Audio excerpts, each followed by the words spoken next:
Hello everyone, this is AGTechTube with another quick tutorial. Today I am going to show you how to recover or restore the closed tabs in Google Chrome browser. So let's say if you had 4 open tabs in Google Chrome and you accidentally closed it or the browser has crashed and you have lost the tabs. Let's close it and reopen the Google Chrome browser. As you can see, we have lost the tabs.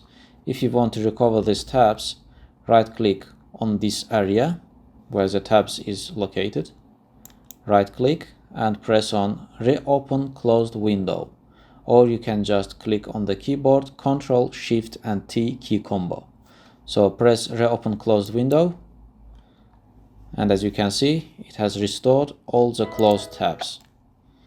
Okay guys, this is a very simple, straightforward process. As always, thank you guys for watching the video. Please subscribe to my channel if you wish to see more of such content. I'm looking forward to catch you in my next videos.